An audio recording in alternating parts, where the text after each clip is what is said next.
Hello, guys. Thank you, Alex. Who was that man? And why did he keep appearing to Alex? Was this one big coincidence, or was her guardian angel in that Piggly Wiggly? I'm afraid I'm not an expert in this field, so I'll just say, awesome stuff, Alex. I hope one day you finally get the answer. But until then, thank you again for the amazing phone call. Now for another odd submission. Please welcome Jeff from the state of Oregon. Hey, Derek. This is Jeff in Portland, Oregon. I have a ghost story with maybe a little bit of high strangeness. It was about 2014 in October, near Halloween, and I always like to go to the Lone Fir Cemetery here in Portland. It's right in the heart of southeast Portland, one of the oldest cemeteries on the West Coast. A lot of frontier Where did my pioneer graves there. So on the back of this property, there's a larger crypt that's kind of crumbling. I always like going by there because it's really neat. You can almost see inside, and it's nice to imagine, like, what's going on there. Can you get in there? It's since been kind of fenced off, but at the time, you could just walk up to it. So in the back of it, I was looking at the trees and stuff. It was a beautiful fall Hi, day. Kim. How are you? Sunny. And I was just watching. Hopefully, you can hear my audio. All right. Yellow maple leaves across, and it was just like this moment, you know. And at this moment, there was a crunching sound to the right of me. Of course, I looked to my right. First of all, if you're ever like by yourself in the woods and you hear crunching sounds, I don't know. That is like the scariest thing. I'm doing good. I am smart. I'm gonna call you Tax for username. You're having lots of rain. Oh my goodness. I love rain though. Honestly, rain is so soothing. Um, I know like here in Los Angeles County, we rarely get rain. But when we do, I'm very grateful for it. Um, so yeah, for me it's very soothing. But I can see like if you get a lot of rain, it can be very like depressing. And I usually like to like when it rains, I like to stay in and I like to like pick like a very like a comfort themed movie. Something that gives me comfort. I don't know. I feel like Donnie Darko. It's funny that I'm like Donnie Darko, comfort. Hi, good night. Oh, it's nighttime where you're at. Um, I don't know, like a comfort spooky movie. And I usually like to order ramen, like from like a ramen place or like pho. Okay, I say pho. I don't know if anyone else says pho. I say pho because I'm pretty sure it's supposed to be. Sounds like In the Woods gave me like the Blair Witch vibes exactly. Yes, the scene where she's in the tent and she has a flashlight, you know, the infamous scene where she has like the flashlight pointing towards her and she's like crying and you can hear stuff. Yeah, no, thank you.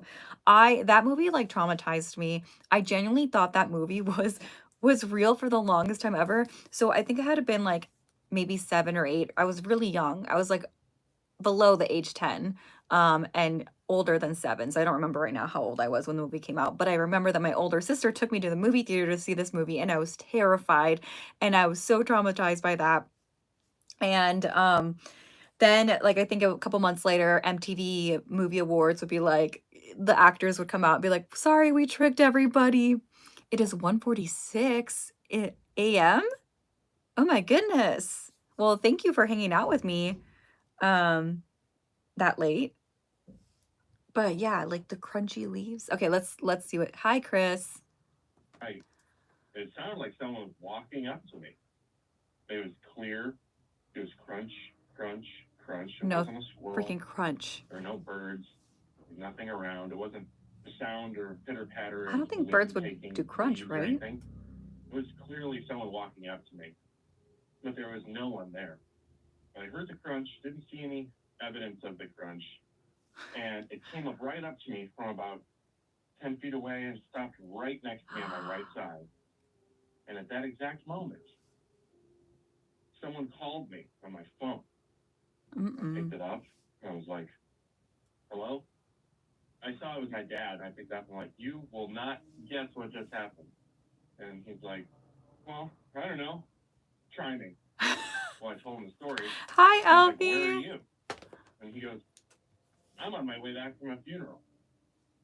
I was like, "What are the odds that you call me?" Okay, so this guy hearing the crunching sounds out in the woods, and his dad calls him, and his dad just said that he just got back from a funeral. First of all, rest in peace. Sorry for your loss to the father. But how much do you want to bet that the crunchy leaves have something to do with the phone call and the funeral? How much? Are we taking any betters? Hi, Tyler. Oh, Kim says, I always the scene where they are in the tent and all the children's hands are scratching the tent and they take off running. Oh gosh. You know, I swear to God, that movie. So I think so I was living in Minnesota when I was in middle school.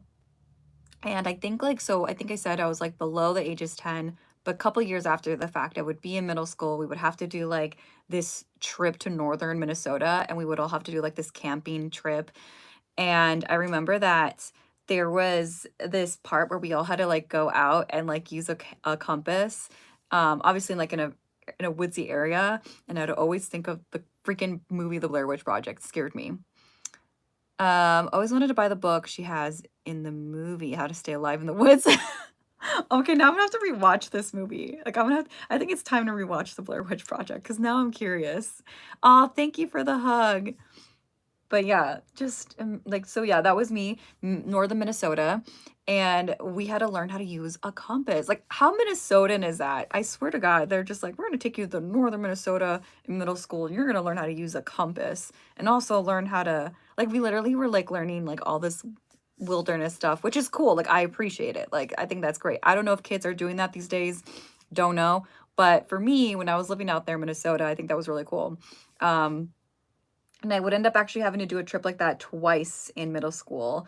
I think I have some photos somewhere, but boy, oh boy, that scared me so much. Like using compass, where we're with like a small group of friends, like just like you're paired up with a small group of people, and then you'd have to like wander in the wilderness. I'm like, no, no, thank you. On your way back from a funeral, after I just had this interaction, and I didn't know if that was necessarily a ghost or maybe there's something related to the person that died. It wasn't like a close friend of his or anything. It was just kind of like an acquaintance. Okay, that so we I kind of lost the bet. suspect. I didn't think it was important enough for that person to kind of visit me or whatever was going on, but regardless, that happens. Love the podcast. Happy Halloween.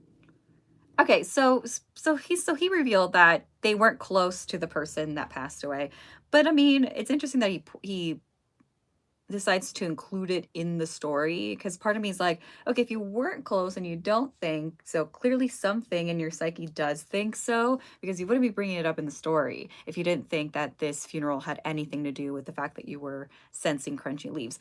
I don't know about you, but I think that it might be something like if there was anything supernatural about it, more likely it would probably have something to do with the fact that there might be like, oh gosh, I just did a podcast episode about a month or two ago about like the Fae and like remember back in 2021, they had the fairy circle phenomenon on TikTok and people were like posting that they would see like the mushroom rings or whatever. And they're like, oh, this is like, don't step into that. Don't step into that.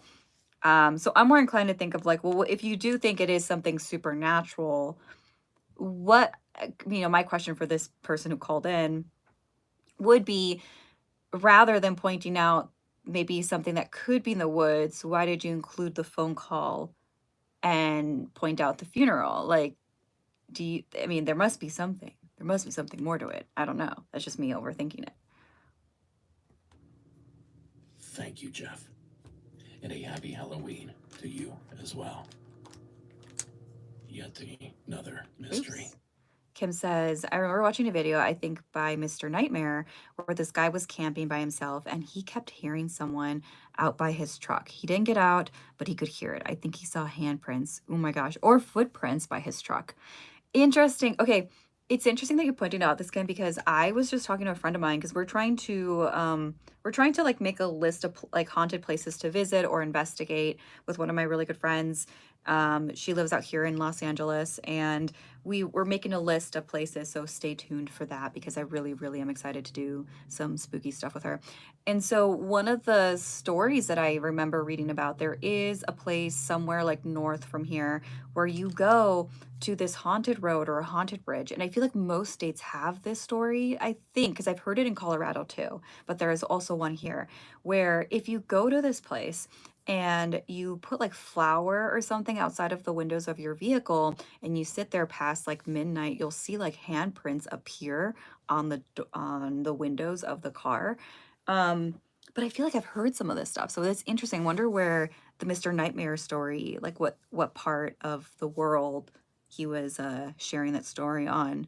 But yeah, it's like it's interesting, right? Because at Colorado there was a few places where if you would go, I think there was one close to the Denver airport that if you go and you leave your car, I think you have to like go to a bridge close out there. It's like a empty road. I never got the chance to go because I remember when I was looking it up during like the lockdown, I was like, well, I guess I can just go in my car since it's like out in the middle of nowhere with me and my husband. But there was no reception, so I don't want to get lost with like no reception. So we never ended up doing it, which I regret now because now I don't live in Colorado. But I remember hearing about this road that people would hear like drums or they would hear giggles, they would hear children, and then the handprints would also appear. And a wild coincidence to boot. Precisely the kind of thing you would expect here on Monsters Among Us. That, and good old-fashioned ghost stories, like this thriller from Anonymous over in PA. Pennsylvania or Hi. Philadelphia? I'd like to preface this story by saying that my father's a physicist. My siblings and I were raised to want to believe, but to question everything. As you and should. It's with a healthy dose of skepticism that I share this story. Man, the although I can camera find no on this, explanation for it, neither I'm can not my really a big scientist fan of. father. So I'm sharing on behalf of my little brother who didn't want to call and share this story because it freaks him out too much. We grew up in central Pennsylvania, kind of near Gettysburg, and my younger brother, James, was spending the afternoon with a friend Anyway, who lived on the edge of the Gettysburg Memorial Parks and well, anything the with Gettysburg, historic we all landmark know, areas there. likely haunted. He and his friend and the friend's mother went for a walk. It was a sunny day, nothing creepy about the day, middle of the afternoon, beautiful Pennsylvania afternoon in the summer. And they were walking along one of the historic trails through the park of battlegrounds and monuments when my brother and his friend, I think they were probably about 12 or 13 years old, like pre. Sorry, Kim says, have you heard about Kings Island in Mason, Ohio? It is supposedly haunted. I know you would love to investigate Disneyland or Disney World. Yes, I would. Any of the theme parks. I would love to do any investigation at a theme park. But I haven't heard of Kings Island. That'd be cool though. I feel like anything with islands also have some significant story to it. Would love to see more about it. But no, I haven't heard about it. Maybe I'll have to like look into it. Heard a moaning coming from the edge of the wooded path they were walking on. My brother and his friend walked over to the edge of the path, kind of in search I of have to this speed this moaning up because I have to sound. get going Definitely soon. sounded like a person, not a wounded animal. And my brother lifted some bushes, some vegetation at the edge of the path. Gosh, I look so yellow with And this. there I don't was know a what young this, man the in camera on Civil TikTok, but it War looks very era contrast. military uniform, Southern, all in grays, and was laying, bleeding under the bush. And of course, it scared my brother and his friend quite a bit. I don't know if they thought it was maybe a Civil War reenactor who had gotten hurt. I don't think their first thought was that it was a ghost. But they kind of jumped back and dropped the bush and greenery and vegetation back on this wounded young man and kind of ran back to where the mom was.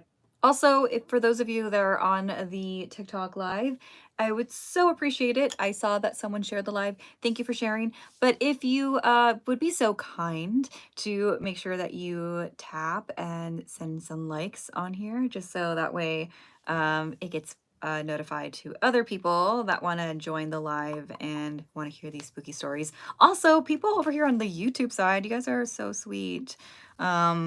I was not expecting much on the YouTube side, honestly, because I rarely go live on YouTube. So it's so nice of you guys to join me. Thank you so much, Kim. Take care. Have a good rest of your weekend. And yes, hope to see you soon. But yeah, so if you can, please be kind to send some taps. If not, no worries. Let's continue this ghost story, I guess. Said, there's somebody hurt. So they went with the mom a few feet back over to the edge of the path and lifted that same greenery and vegetation, and there was no one there, and no pool of blood, no moaning figure, nothing. And they searched a few feet back and forth up and down the path and never found any sign that anyone was there at all, aside from themselves. And my brother told this story to us when he got home, and he was so frightened. And we were all really freaked out when we heard it. I've never forgotten it because my little brother doesn't lie and doesn't tell stories.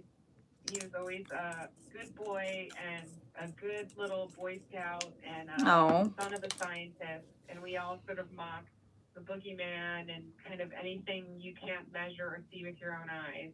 We just never took as fact or anything to be real or frightened of. But this really frightened him. And I just thought it was a perfect story to call and tell you because it's sort of like the one thing I've never been able to explain or understand. Thank you so much for everything you do. It's great. I love listening. It's a real treat. And take care. What a wild story. Thank you again, caller, for sending it in. Now, put yourself in our caller's shoes. Could you imagine lifting some shrubbery and discovering a wounded man in a Confederate soldier's uniform? The only thing I can think of that would be more out of left field than that would be having that very same man disappear mere moments later. Yeah, that would be kind of spooky. And all. Now, my dad was actually just in Gettysburg a few weeks ago, and he told me that he ran into a reenactor out there in the fields. According to him, it was a young man in a Confederate soldier's uniform. And my dad spoke with the gentleman briefly and learned that he was replicating a series of marches that occurred back during the battle. And the point here is that there are reenactors out there. People do run into them, but they're usually not wounded, hidden, or covered in blood. Hello, welcome. We all know the reputation that Gettysburg has. We've all heard the claims in abundance. Hello, So welcome. In fact, that I have an all Gettysburg episode coming up early next season. And speaking of next season, perhaps now is a good time to bring you up to speed on exactly how next season will go. Now, unfortunately, there will be no new episodes next week. Both Tuesday and Thursday will be dark. I need the time to process this mammoth season-ending Hometown Legend episode that's scheduled to drop on the following Tuesday. After that, we're going to jump right into Season 9. No rest for the wicked. So again, your only interruption will be next week. We will be dark in preparation for that Hometown Legends episode. And it gives us a little breather before we dive headfirst right into Season 19. And I suppose it gives time for everyone else to catch up. Now, there are big things in store for MAU, so keep tuning in. And please share the show with anyone you think. Yeah, so we are listening to Monsters Among Us, in case you guys are wondering. Person has an amazing story. To the ghost stories. If you hadn't shared with them, we never get the opportunity to hear it. Spirit united.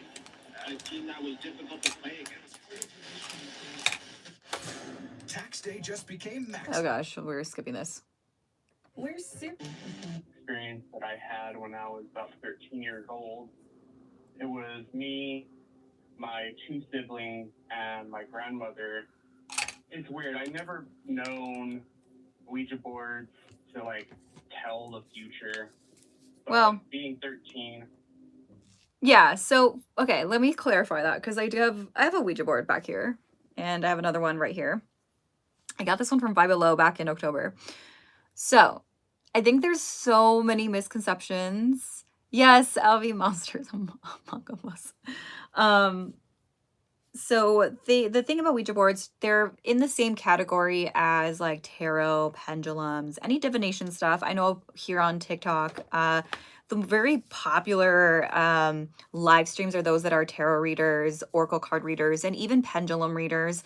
So think of it as this, as like the spirit board or talking board or Ouija board. They're very similar category as that. You can actually use it to, I know most people think of it as communicating to the unknown, to the other side, but also people also have used it as a form of divination. Not necessarily like when people say, oh, it's predicting the future, it's reading the future. I want to say this with any divination because I have seen some of like the live streams. Some of them are amazing. There's some really great ones. There are also some that are very sensationalized. And I wanted to say, if you ever are on these live streams, just keep it with a grain. I think of it as a grain of salt because when it comes to predicting futures and energy like that, you know, there is free will. Not everything is set in stone. It is more just a guidance on what is the most possible outcome, but things are always bound to change. Anyway, so for any of you guys joining me over on TikTok, make sure that you double tap on the screen that you like my live streams so it does get pushed out to other people that want to, you know, listen to ghost stories and hang out. So thank you so much. All right, let's continue the story though. I just wanted to add that bit in there. I asked it. Thank you "What so would be much. the name of my next girlfriend?" Thank you, And Kirsten. it spelled out the name Rosie. And at the time, I didn't know anybody named Rosie. And I remember this specifically because I knew a girl named Rose that Oh, was my girlfriend shortly during middle school. interesting. Then at the beginning of high school, Wait, I know. Okay, this sounds so silly. I've never thought of Rosie being short of Rose. I know this is silly, but because I mostly always meet a Rose, not a Rosie. I don't know if anyone else here has met a Rosie, but that's interesting. I met the girl named Rosie. And she ended up being my girlfriend. Ooh. So that was really my only experience with a Ouija board or anything else. So I just thought it was weird. All right. Hey, that's cool. Thank you, Ricky. You know, this isn't the first time I've heard a story like this. In fact, we've even shared one here on this program before. Longtime listeners might remember Sherry from Ohio, whom also had her spouse forecasted by a Ouija board. And since her original call was relatively short, here are the highlights from season 17, episode 22 and a half. It Okay. was 1964, That's cool. and I was in second grade. It was a small rural school, and not that many kids. And we second graders sat at a lunchroom table next to the third graders. One Monday morning, the third graders, Okay. they told me about a summer party that they had over the weekend, and they played with a Ouija board. And they asked them who I was going to marry. The Ouija board said I was going to marry a boy named Barry Pepper. Oh my I was God. in second grade, and I had no romantic interest in Oh my Barry gosh. Pepper. So I said, no way. It's spelled out Barry Pepper. And they said, no, it's spelled out BP. And Barry Pepper was the only BP in our school. So years later, I That's was so telling my funny. husband this story, and his eyes widened, and he said, well, think about this, Sherry. Who did you marry? What's my name?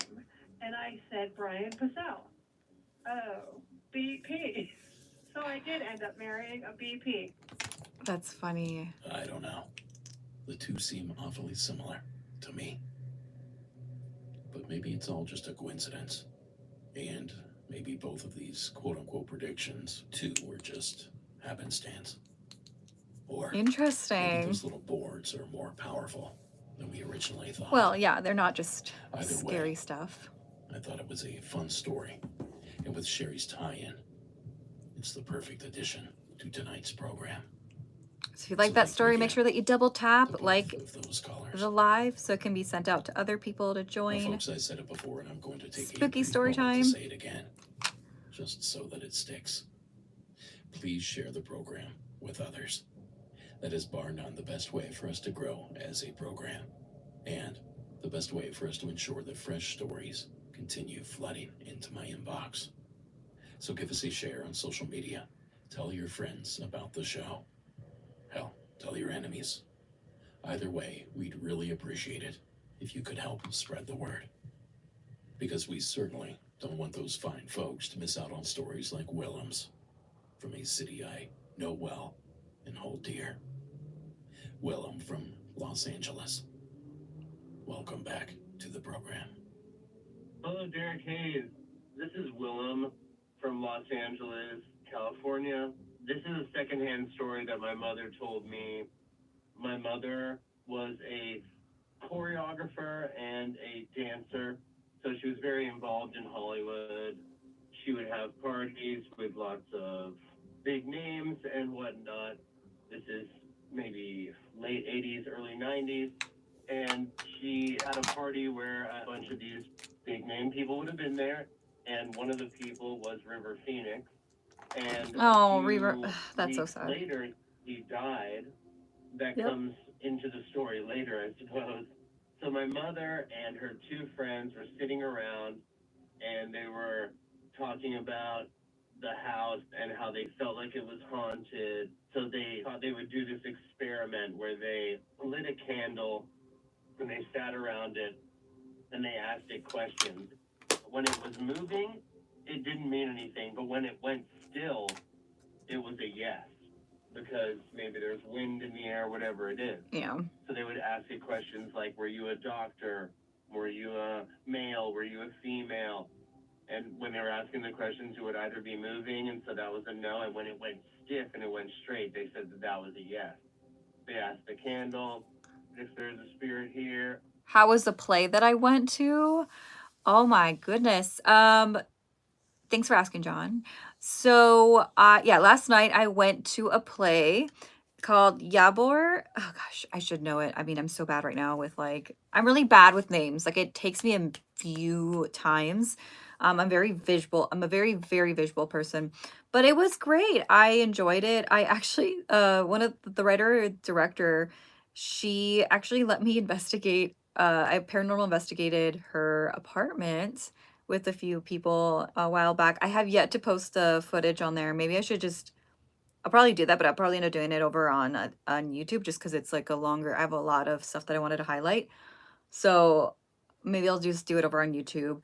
But yeah, I investigated her apartment back in actually on my birthday, back in October on my birthday, and I never got to post the footage, so I would love to do that. But yeah, she directed and wrote a play, and it is happening this weekend in Culver City at the Actors Gang Theater, and it was so good. I have not gone to a play in a very long time, but what I loved about this, because it was both in Spanish and in English, they had projector screens with like subtitles, and they had narrators that would do it in both English and Spanish. I really, really enjoyed it. Also being in a theater in Culver City, because you know how it goes. Every theater has some ghost story to it, or has a theater light that they keep on for their residential ghost. So I kind of wanted to ask them, but I didn't get a chance to. But thank you for asking. Yeah, no, I think I'm gonna post the video on that. But I investigated her apartment, and it was really cool. We got some pretty cool stuff on camera, but I just never posted it. I procrastinated it. I am so sorry. But thank you for asking. Were you a female? Nothing happened. And were you a male? And the candle went straight. So then they say, okay, were you a doctor? Were you a lawyer? Were you this? Were you an actor? And it went straight. And then they said, okay, does your name start with an A, a B?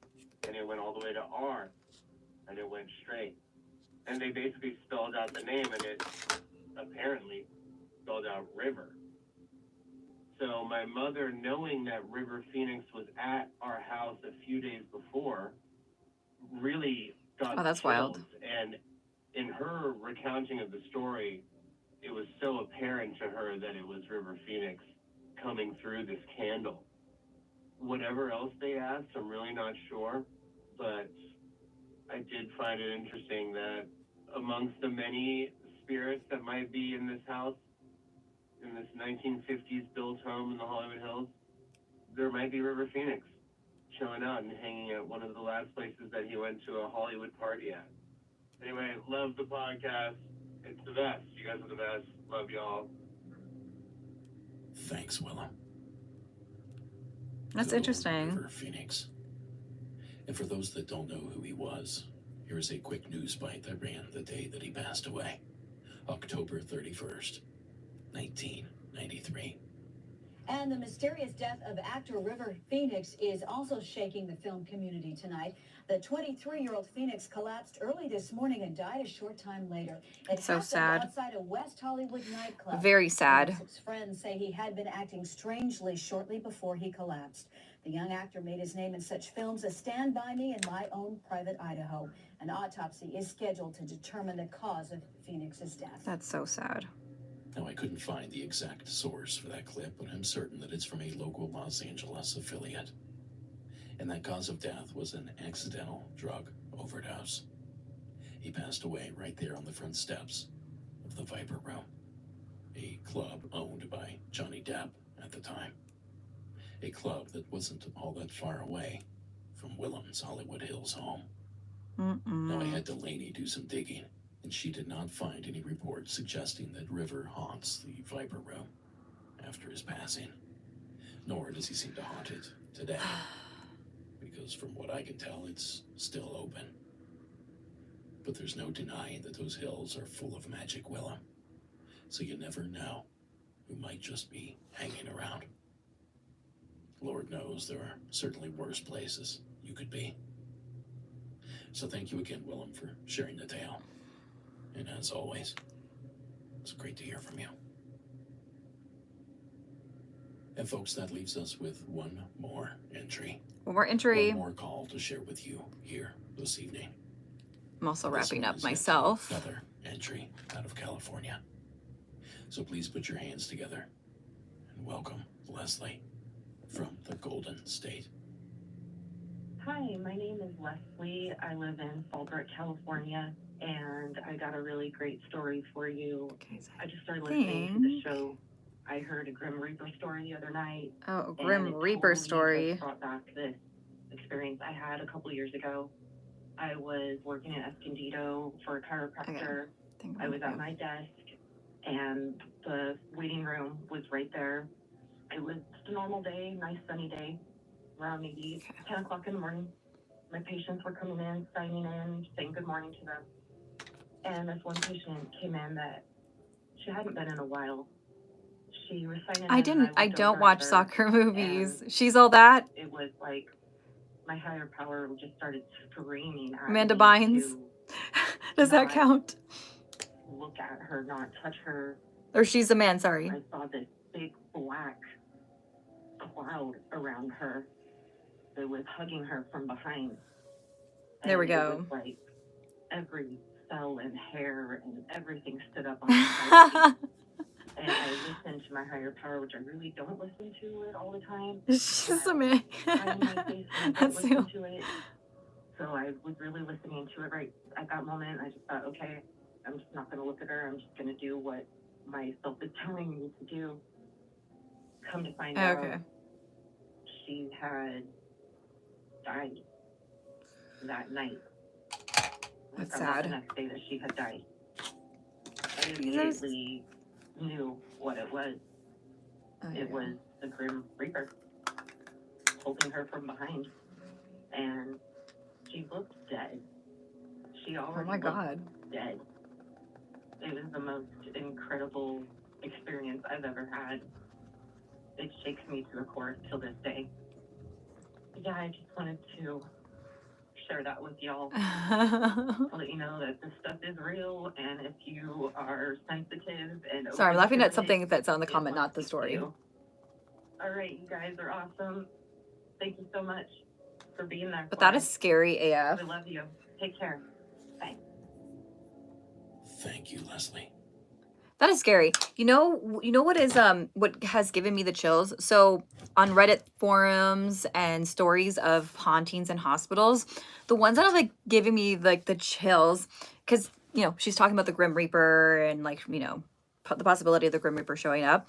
So I've seen some stories on Reddit, and I've seen some like blogs where they like repost like haunted hospital stories, right? The ones that like give me the chills are the ones where they talk about how they do see like a winged figure in the hallway, or like it appears and then like someone passes. Like that's giving me the chills in the past. I don't know, but I feel like I've done a few haunted hospital stories in the past, and those in general are just so interesting nonetheless. But all right, I have to end the live. I have to go. Plus, we just finished a podcast episode on Monsters Among Us. So if you like these type of stories, make sure to check them out. If you want me to share any of your stories, feel free to email me. I am already in communication with someone via email about a haunted story regarding a place that I actually covered years ago, and they wanted to do a follow-up. So hopefully I get to share their story soon.